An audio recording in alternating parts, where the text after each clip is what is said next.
Welcome to the Beauty Business Strategies Podcast, where we give salon, spa, and med spa owners quick tips to make more money, inspire your team, and create world-class client experiences. Welcome, everybody, to the Beauty Business Strategies Podcast. Once again, I'm your host, Michael Yost, and today I am joined by Trisha Koppert, the General Manager of Dulcederm. And I'm really excited to have a great discussion with Trisha. We've got some really cool. Trisha and I were having, obviously, as always happens, I have side conversations with people, whether it's through whatever connection, through coaching or just meeting them or however. And I'm like, oh my gosh, people have to hear what you have to say. And so again, Trisha is no different in this same thing. But before we get into the topic of the day and the conversation of the day, I always like to start with having our guests introduce themselves. And just give us a little bit of who they are so that you, the listener, has a sense of who's talking. So Trisha, welcome, and give us a little bit, give the audience a bit of detail about you and your role. Yeah, thank you so much for having me on, Michael. My name's Trisha. I work at Dulcederm in Beaverton, Oregon, which is a little suburb west of Portland, Oregon.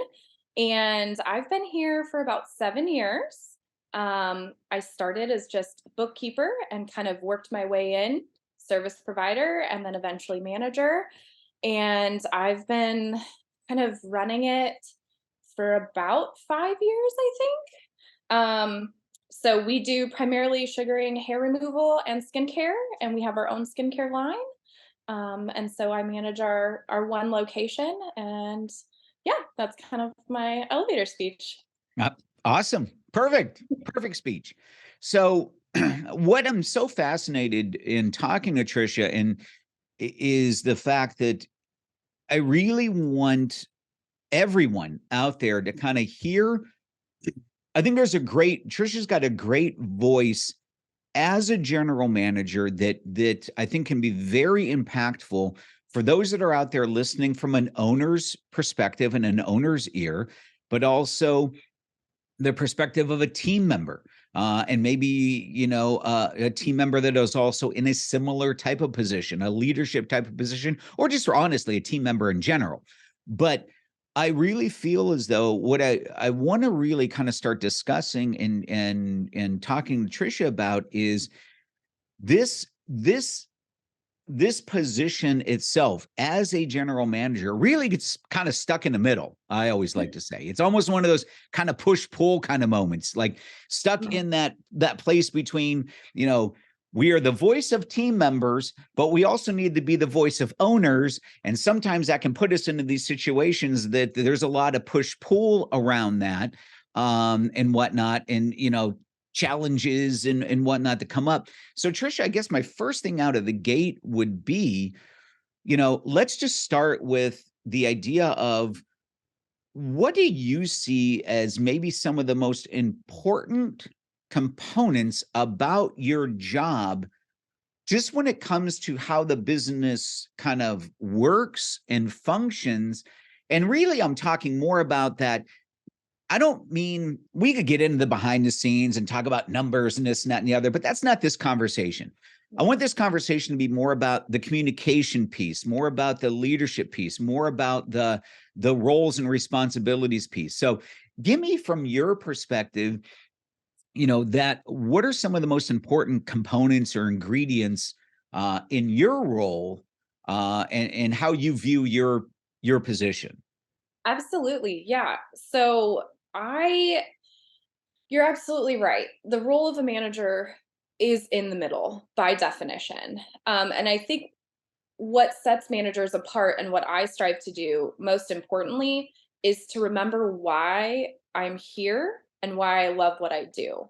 My passion and my drive for wanting to be a manager is because I want to help other people realize their dreams. So that fits both to the manager or to the owner, I'm sorry, as well as to the team member.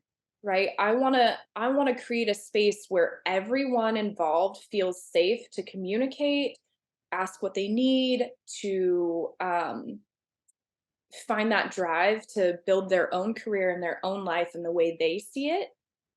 So the biggest thing for me is having passion. You have to be passionate about being a manager. If you go into it with resentment or like, I don't know, it's not going to be a great fit. You're going to feel the pressure of being stuck. You're going to feel that pressure regardless, but having the passion gives you a place to ground yourself and remind yourself, why am I here? Why did I want to do this? Um, the other part of it, that you got to be a good communicator. You have to be able to hear and actually listen to what others are saying, or maybe what they're not saying because they don't know how, or they're not sure if they have that trust that they can tell you exactly what they need to, and turn that into something that they can hear back or the right person can hear it. So whether that's interpreting what the owner's wishes are and then communicating that to a team in a way that feels uplifting and powerful, or helping a team member who's struggling and encouraging and empowering them to communicate with someone else that maybe, hey, when you do this, it makes me feel this way and I can't, can we talk about that? Instead of internalizing those things. So helping people find their voice, I think, is something that is really important in this role.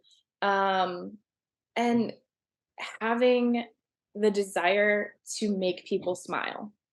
Like, I don't want someone to come into our space and not feel welcome and not have a reason to leave smiling. Right. So that includes my team members, that includes the owner, that includes myself. And, yes, we're busy juggling all sorts of different things as a manager, but getting down to the core of it and really driving from that passion point of, here's what I love doing, here's how I can help in my corner of the world. And then how does that affect the rest of the world? It's by all of the people we see every day, sending them out with smiles, sending them out of a place where they feel safe and valued and heard and honored. Um, I'm a huge proponent of, if you don't take care of your team, they can't take care of clients. It's it's not my job as the manager to oversee every single interaction that the client has when they come in. It's my job to make sure that my team is equipped and supported and ready to help each individual client that they're seeing, because we're in the room with them as a service provider. They need to know that the second they walk out of that room, that they've got support, that their client is taken care of, that everything outside of that room is handled so they can focus on what they're doing. Um, so yeah, those are really the main structure points, I think, of being a manager, and one that's passionate and excited. Because it can absolutely not be that way. Right. Yeah. So Well, again, you said a couple things that certainly stand out. As you just mentioned, that idea of being passionate. I think you're exactly right. Without the passion, you said that right at the beginning. I think it was your first, kind of point, just saying, because without that, you can build. I wrote down, without passion, we can build resentment. Mhm. And that's not something that, obviously, it's not going to be a something that helps us to move forward. It keeps us stagnant or might take us backwards, right?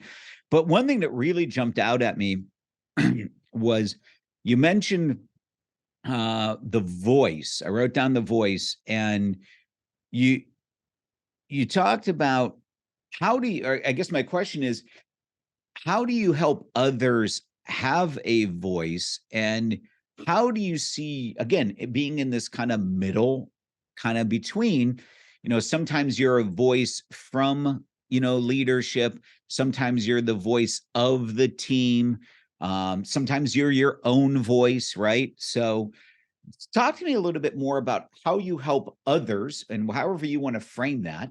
Um, how do you empower others to have their voice? Um, and what's that look like to yeah, you? absolutely. So the first things first is you have to be willing to take the time to get to know them. So, in regards to the team, empowering their voice can sometimes be a challenge. Some people don't have enough self confidence. Some people have, plenty of it. Um, but listening to them and asking good questions, getting to know them, spending those first few months really, really kind of doing a little bit of a deep dive into who they are, what makes them tick, what makes them happy, where is their passion, um, what brings a smile on their face, what sets them off. Um, I enjoy watching people and kind of observing how they talk to one another, how they interact with clients, listening to their conversations. Sometimes I can hear things through the doors of the service rooms. So I'm kind of continuously listening in, watching their body language, all those sorts of things to really kind of get a good picture of who they are. So that's kind of my first step. Learn who they are, get to know them. The next part is really just kind of helping them relate our values as a company to their values as a person. We do have some like onboarding questionnaires that we do and things like that. So I can kind of have my own suspicions about things I need to drill down on. Um, and just take time to be with them and kind of just see how they respond. How do they handle when they're learning a new skill? What happens when they get frustrated? What makes them a little irritable? Like all those kinds of things. Um, and then I just ask them. I do all of our one-on-ones. I do all of our team meetings. Um, I will do as many one-on-ones with someone as they need, and everyone's different. Some people I meet with weekly, some I meet bi-weekly, sometimes just once a month. At the very minimum, it's once a month. But um, and then I say, what makes you feel empowered? What makes you feel strong? What makes you feel heard? And in our huddles, not quite every morning, but at least once a week, I remind them that we are professionals. We went to school, we've done education, we do continuing education, we invest in ourselves, we invest in them as a business. So, with that, how do I help them feel more empowered? How do I help you feel like the professional you are? Because not everyone feels that. Um, and often the answer is, oh, well, that's a question. So we take some time and we think about it, and then we come back together, and the answer is just keep reminding me. And when I come to say something, like then remind me, oh, is this you feeling empowered when you say something kind of out of the blue or randomly?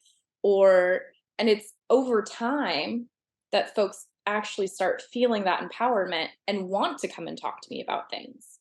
Because ultimately, as a manager, I don't want them to hold anything in. I want that to be like constant. Oh, I had a thought. Let me go talk to Trish. Or, oh, we tried this thing and it is not working. Um, and I find that our team especially has really blossomed and have kind of taken that to the next level.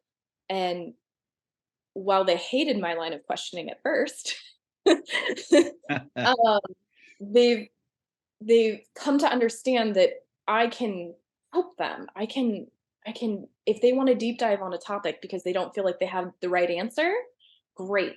We will quiz each other until they are answering questions without thinking about it. Um, so we just really work on that. And it is an individual process. Um, but for me, it starts at the beginning. I have to build that trust with them just like we do with our clients, right? So Hmm. I have to build it with the team member first so they can Right. then believe it and live it and pass that on to the client. And then I Right. also have to practice what I preach. So that's where it gets hard.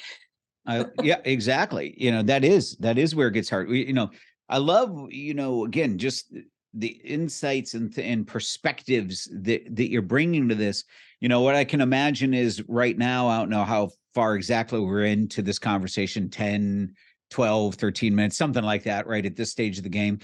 But I'm sure there's a number of, owners out there that are listening going, man, you know, I hope I have team members that are thinking, in the same mindset that you think. And, how can we kind of replicate, some of this, this really this kind of ownership of the role Mhm. that you have, and which is fantastic.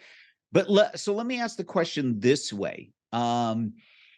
If you were talking to a group of other owners, I'm going to ask this kind of same question, but from a couple different perspectives. We're going to start with the idea of, if you were talking to a group of owners in companies from your role, what would you tell them would be the key things that they would need, that they can give to a leader in their company, whether, I don't care what the title is, general manager, manager, department head, whatever, right? Titles aside, you Mhm. know, other leaders in their company, what would be some of the advice you would give them that might start to foster this idea of, man, I want these team members to really take on that ownership and, that level of, of connection.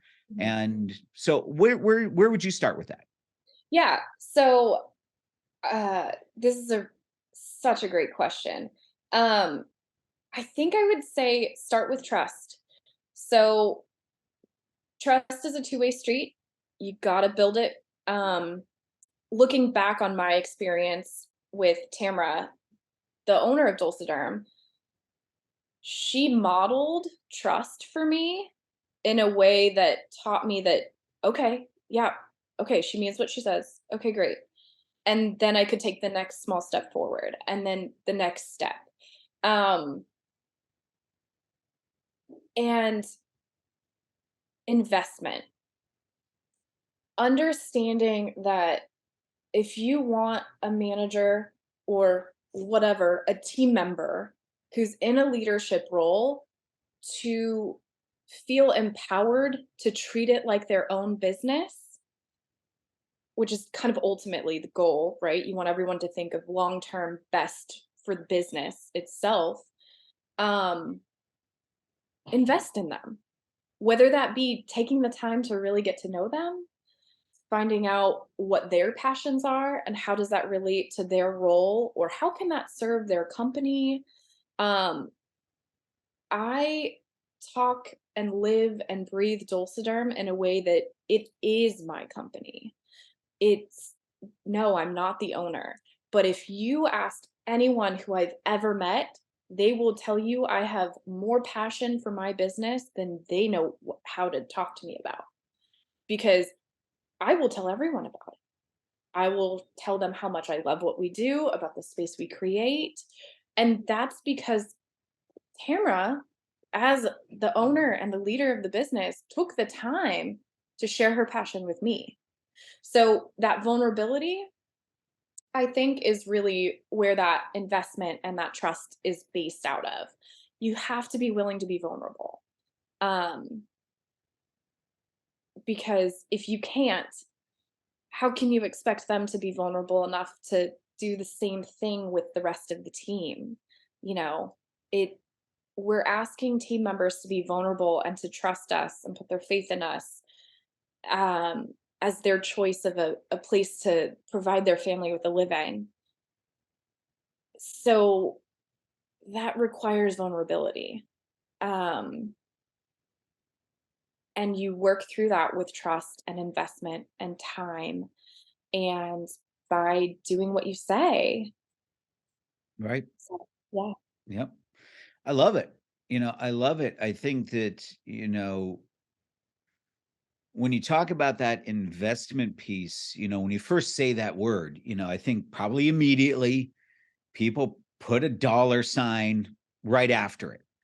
And To what I be love clear. is the Yeah. fact that, hopefully everyone, what I'm finding very interesting. This is a whole side conversation, probably should be a whole side podcast about, like I said, good communication and listening to listen, not to respond.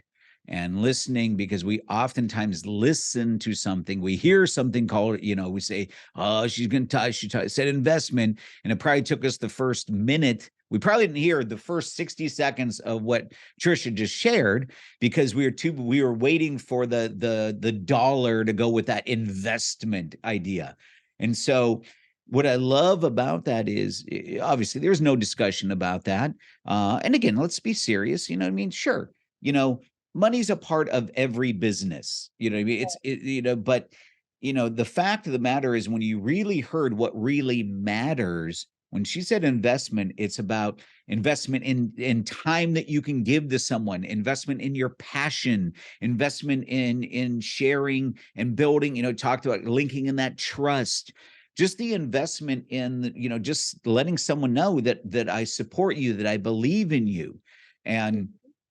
And again, just the investment in, here's what this company is about. And I want you to really understand that, at the core, not the surface stuff, it's the core things that you attach to. So I love those two pieces, great advice. Again, recapping that, great advice that you're sharing with leaders, owners of companies, to say, hey, listen, just telling you, as someone in this role, here's what the same people in your role need, man. Show them trust, build trust, give trust, and invest in those components that are so important in a business. Love that. Now, take the same question and let's throw it let's throw it from your lens, like you're talking to peer in this. Mhm. So again, you're talking to someone maybe at this point that says, hey, man, but you don't know, Trisha, you don't know my situation. Like, you sound like fully, like, obviously there's all this trust and there's all this, like, man, you're so empowered, and man, that would be so cool. But you don't understand my situation, because I know that's kind of happening out there. Like, if only I had an owner like yours that was so blah blah blah blah blah, right? And they're putting these words to it. What would your advice, and again, your direction, be to say, because I'm sure, let's be honest, I'm sure this just didn't happen out of the ether in the blue. I'm sure it took a little bit of work and some knocking some heads a little bit, and some push pull, and maybe a little bit of, like, how do I want to say it? I don't want to use the word some battles, right? In their battle of wills and opinions and thoughts, to get to a point that we can kind of sense. So what would your, peer to peer, what would you say to that person? Yeah. So starting off, I am very blessed. I am very lucky. And I put myself through the ringer to build trust with someone, overcoming all of my own personal things. And I put her through her own trial. So there have been battles, there have been tears, but you know what? I wouldn't trade it for the world, because you have to be courageous enough to really stand by your values and what you want. And if you really are passionate about your position, you will stand up and say, okay, this is going to get tough, but we're going to stand up and we're going to learn to work through it together. How do we need to communicate better? Are we miscommunicating, or is this a difference of opinion? You know, working through those things. I am so lucky. I met Tamara before I ever worked for her. I was her bartender. So I Where all great team members come from. yeah. Um, absolutely. But so I knew her a little bit. It's still in a very, like, not best friends way, but like I knew of her, I knew what she was doing, and it got me hooked enough to be willing to say, "Okay, let's sort this out. Let's figure out how are we gonna grow this business? What are we gonna do? How do we move forward?"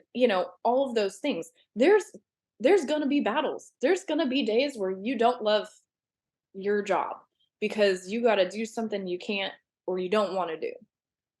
However, if you are not willing to do the work on yourself and figure out, is this really a passion of mine at its core? Is this something that fulfills my soul? If it's not, you won't be willing to walk through those battles. You won't even be willing to go to battle and show up.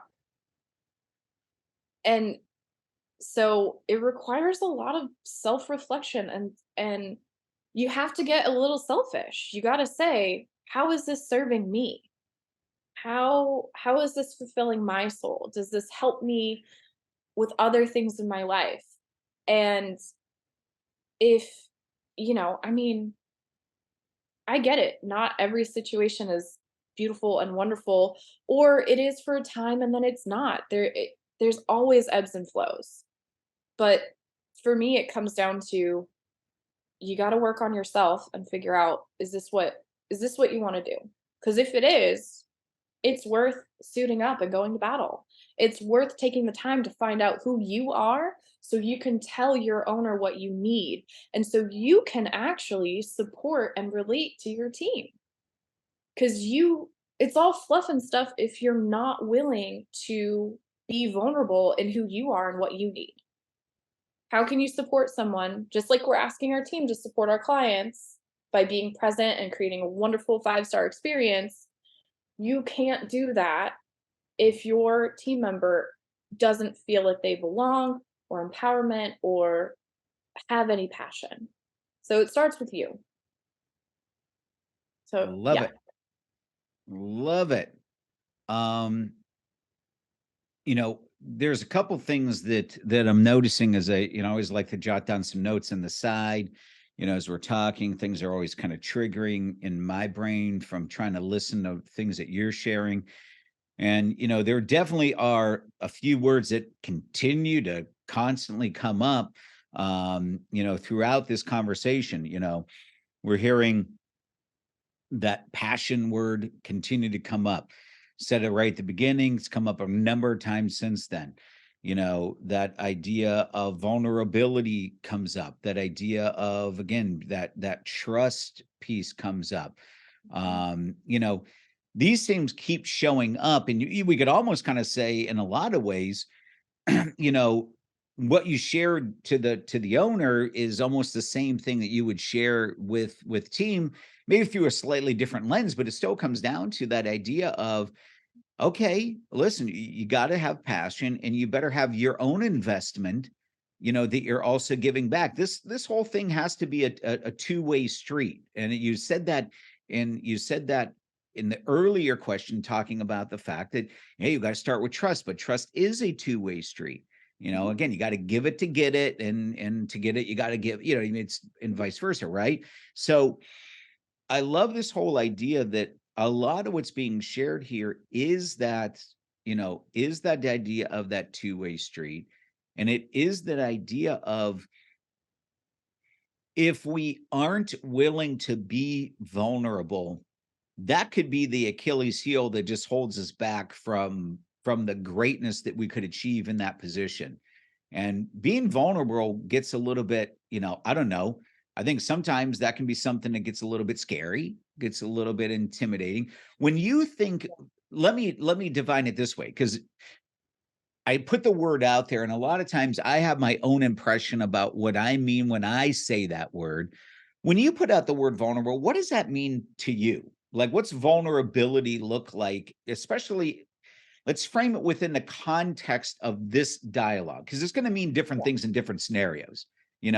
Vulnerable with me, with my significant other, is a whole different kind of vulnerable than vulnerable at work, is. Absolutely. So in Yeah. this framework, when you've used the word, because it's come up a number of times and I love it, what are you saying What do you mean when you say that?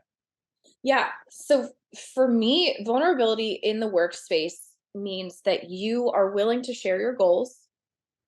So everyone has goals. And by that, I don't necessarily mean monetary goals. I mean, what do you want out of your career?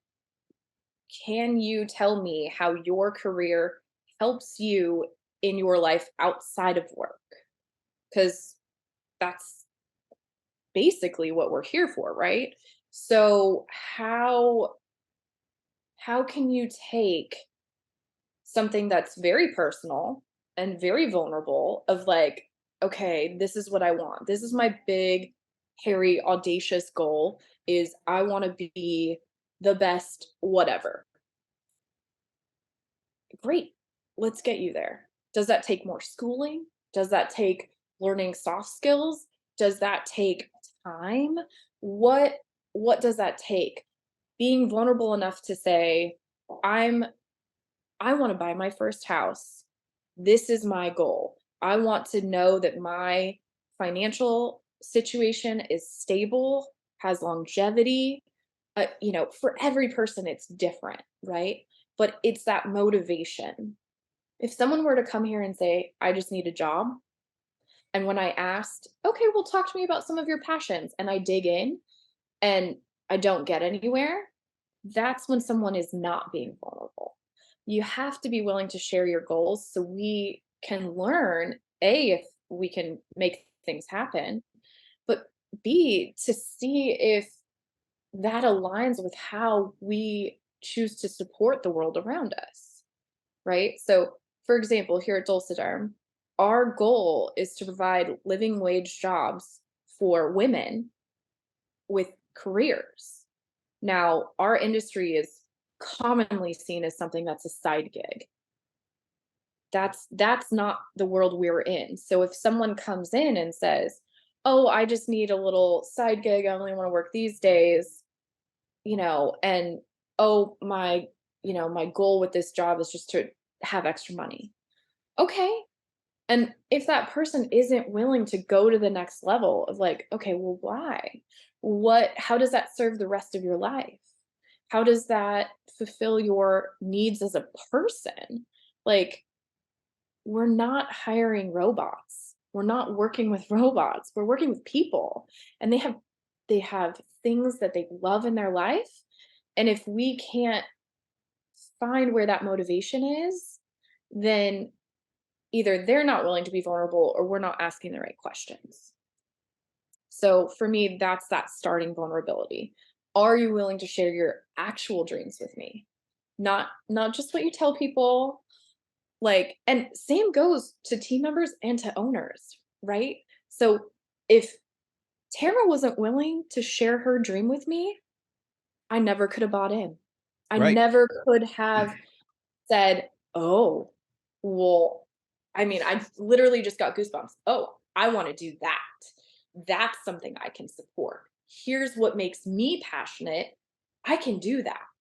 Like, that alive feeling, when you're interviewing someone or talking with someone, they can tell. They can tell that you're getting fed as a person and that you're willing to be vulnerable and say, "Hey, this is what makes me excited. This is my dream. This is the life I want." And I recognize not everyone can do that for whatever reason. So for me, that's what vulnerability in this space means.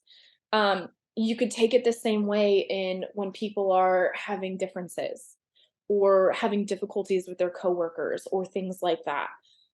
Are you willing to get vulnerable and tell me why you're on edge? Are you willing to get vulnerable and tell me why you're snapping at someone or, whatever that might look like? Because it's not just something where you go to someone and say, "Hey, your behavior is inappropriate. You're snapping at people, you're really grumpy, da da da da da." No one's going to respond great to that. So Right. as a manager asking those questions, I got to be willing to be vulnerable and say, "Hey, I want to sit down and listen to you for a minute. What's really going on here?" Regardless of the fact that there might be so and so got their feelings hurt or whatever. Like, we're humans. We need time. We need connection, and we need someone who's willing to listen. And to be totally honest, it's vulnerable to just listen, Hmm. right? Yeah, that's great It's observation. I love it. it's it's a skill not everyone has. And so you can listen, or you can be thinking about what you're going to say next. And Right. those are two very different things. Um, which, in my opinion, I think the listening to figure out what you're going to say next can lead you down a path that's maybe, in my world, not the best for a leader. Right. Um, yeah, and more defensive than you need to get, because no one needs to get defensive if you're just listening to listen.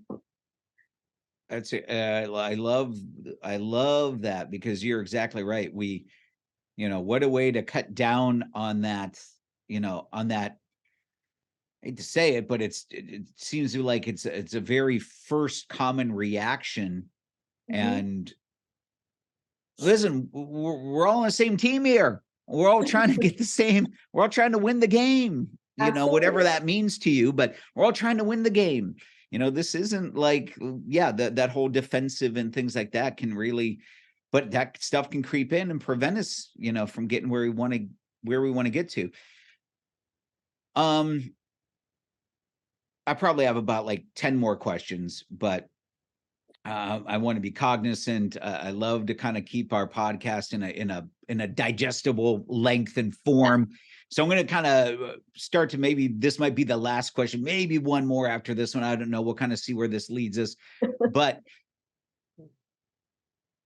I think the question I have is actually, to you, is to say, what's the one thing that maybe at this point I haven't asked that might have been needed? Or maybe what's the one thing that you would be like, you know, here's something that we haven't talked about that I think is important to share from your perspective around this dialogue and conversation that we've had today. Mhm. Is there anything there? Because Yeah. knowing you, I believe there might be something there, but I'm just going out on a limb. I'm just Yeah. taking a wild guess, No, but I no. think there's probably something there. Absolutely. Okay. So I think that one thing I really want to make sure that owners and team members, really everyone hears, is that um it can be, how do I say this? It can be really hard to feel empowered in the day to day, right? As a team member, as a leader, even as an owner, there are so many stressors going on at any point in time, not to mention month end, year end, like a million and one things, right? But I think that everyone forgets that managers are people too, and they have a voice. And because we're working so hard to listen to all the other voices and make sure they get heard, we actually don't. So, making sure that as a team member who feels empowered, or as an owner who is stressed out, if you're stressed, they're definitely stressed.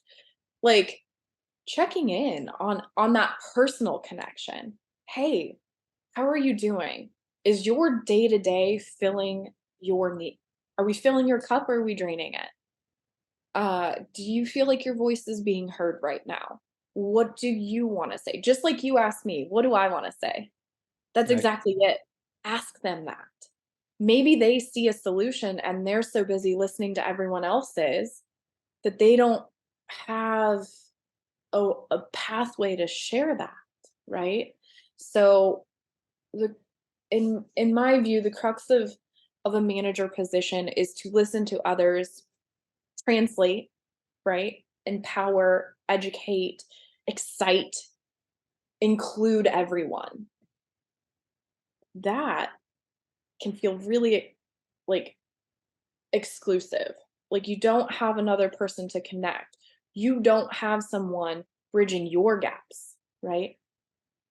So by everyone understanding, hey, yeah, it's Trisha's job to make all these things happen, but like maybe let's check in and see, hey, how you doing? Is everything going okay? Is there anything we haven't heard from you yourself versus you're busy, kind of communicating, bringing together all these other things. So oddly enough, I think it's exactly the question you asked is Awesome. what haven't we heard from you? What are you feeling? What are you not feeling? Because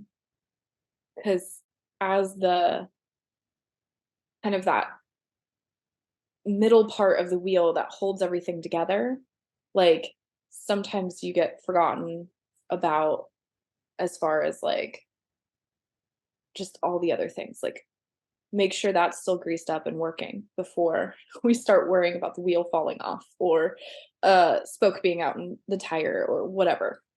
Right. So yeah, I think that's I love it. And I think in reflecting about this conversation today, it's something kind of tying this in to what we've started talking more and more about at strategies here is, the heart and the smart, this idea that we need to understand the smart side of our business. Again, the systems and the numbers and all that stuff on that end, cash flow plans and all that good stuff, right? We need to understand all that. But that's powered by the hard side, and that's the relationship side, that's the connection side, that's the actions, a lot of action side. And I think today, without talking a one moment about anything on the smart side, I think everyone listening can see how this is the stuff that will bring that smart kind of component together. This idea of we let the groundwork for this. The other things that we want to see and happening in our business gets so much easier to make happen when it comes to let's just put it this way, when it comes to the tangible things such as, growth and productivity and increases in retail and average tickets and whatever, right? And again, all important. I'm not trying to snuff them, push them aside or diminish them. But I think everything that was talked about today, you can see how that can translate. But more importantly, again, I don't even want to take away from this great conversation today is what a great way to start to just understand, again, the heart side of the business as it applies to leadership and as it applies to each one of our roles as team members, no matter what the title happens to be. I think this is a great conversation today, and I appreciate Trisha, especially from a perspective that, as you kind of shared at the end there, it's like, listen, we can kind of get lost in the shuffle, sometimes, and it can kind of almost get a little bit, I don't want to, you didn't say it. It's my words, not you. So I would take full blame for it, but I think it's true. I think a lot of times people in positions that are in leadership positions, a little bit of that taken for granted can kind of creep in there, and just like the expected, and it's just the expectation. And we have to realize that, that doesn't build trust, and that doesn't build that investment and passion and vulnerability and all these things that we've heard that's so key. So I love today, Trisha, man, thank you so much. You've been awesome talking to today for sure. So we appreciate the wisdom that you shared with us. With that being said, we're going to wrap today up. Again, hope you enjoyed this conversation. If you didn't, you need to check your pulse because it was awesome. All right. So that's all I'm telling you. And heed it. And if it didn't feel real good, well, that means good, because there's some stuff in there that we need to keep working on. So the encouragement is go build trust, go give passion, go get vulnerable with your teams, encourage that voice from all of your team members. No matter what your role is, I'm saying that no matter what level that you're listening from. So with that in mind, again, have a great rest of your day, and we will talk to you on our next podcast. Thanks, everyone. Thanks again for listening to the Beauty Business Strategies podcast. If you like this episode, be sure to hit follow, and please share the episode link with anyone who you think could benefit from today's content. To learn more about how strategies can help create more fun, profit, and growth potential for you, your company, and your team, we invite you to schedule a free 60-minute strategy session by clicking the direct link in the description of this episode. There you'll also find links to our wide array of coaching, seminar, and learning opportunities, all of which can be found at strategies.com.